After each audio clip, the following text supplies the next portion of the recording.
Un seul mot, vous dites. Ouverture, je dirais. Ou défi. Allez, je mets les deux ensemble.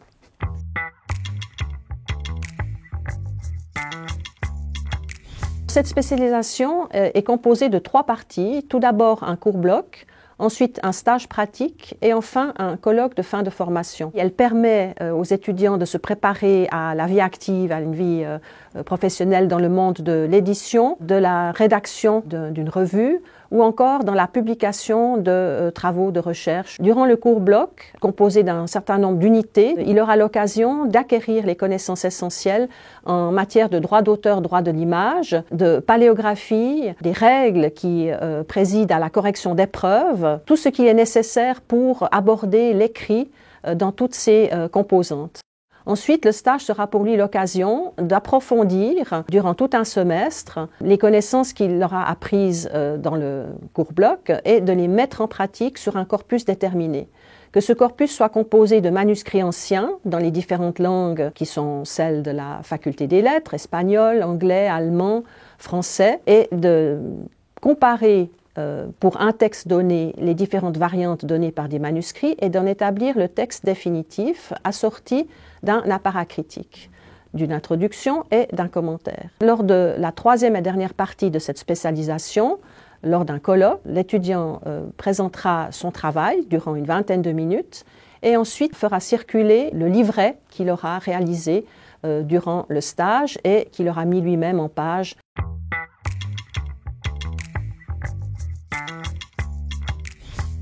C'est un stage pratique et il est de 2 types essentiellement. D'une part, c'est l'édition de manuscrits inédits, qui va donner lieu à une édition critique avec un apparat critique, un texte édité, une introduction, des notes de commentaires, selon les cas une traduction. Et un autre type de stage qui consiste à mettre en valeur des travaux d'autrui, c'est-à-dire par exemple en éditant un ouvrage, en publiant, en éditant un ouvrage de la collection Études de lettres ou des collections publiées par l'Institut Benjamin Constant. C'est aussi également possible de réaliser un catalogue d'un fonds détenu par la Bibliothèque cantonale et universitaire, soit dans la réserve précieuse, soit dans le cabinet iconographique, ou encore au département des manuscrits.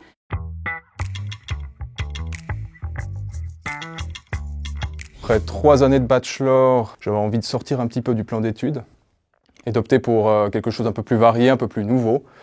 Et cette spécialisation proposait quelque chose qui sortait du cadre un peu habituel, très littéraire que j'avais pu avoir jusqu'ici. Finalement, ça m'a permis d'aller un peu plus dans l'analyse, dans le manuscrit. Et puis ce que j'ai beaucoup apprécié aussi à la lecture de la proposition de la spécialisation, c'est tout ce qui était lié à la production finale, vu qu'on devait fournir un petit ouvrage qu'on devait nous-mêmes créer, éditer et mettre en forme. Donc c'est une belle valorisation, je trouve, du travail et des recherches qui ont été effectuées jusqu'ici. Et c'est assez rare pour le souligner, c'est vrai qu'on est habitué à fournir des examens sans avoir de retour ou sans qu'on voit le résultat concret.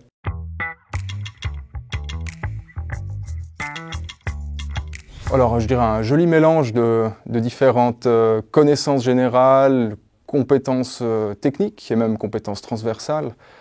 Les connaissances générales, c'est tout ce qui était lié à l'histoire du livre, à l'édition du texte en général. On a eu toute une série de séminaires qui ont offert un très beau parcours, je dirais, de l'histoire de la transmission du texte et de l'édition à travers les âges, de l'Antiquité à nos jours, de manière générale comme de manière plus locale. Et je me souviens tout particulièrement de cette visite à la BCU, donc la Bibliothèque cantonale universitaire. Nous avons pu avoir accès à la collection des ouvrages précieux.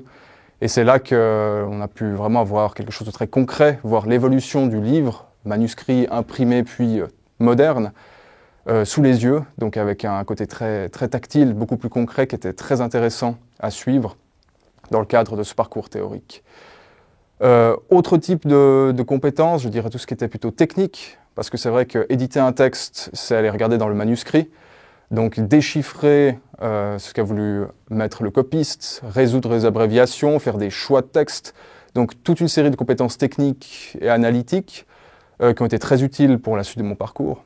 Et puis enfin, peut-être quelques compétences transversales que j'ai eues, parce que mener un tel projet, c'est un mini-mémoire, mais ça demande quand même beaucoup d'organisation. Donc une gestion d'un calendrier qu'il faut organiser depuis les premières recherches jusqu'à l'édition du petit ouvrage. Donc ça demande une certaine gestion du temps et même un sens des responsabilités, vu que j'étais amené à manipuler notamment beaucoup d'ouvrages anciens, notamment des textes du XVIe siècle qui sont assez fragiles. Donc ça apprend quand même aussi à prendre soin de ces objets très fragiles qui font notre quotidien.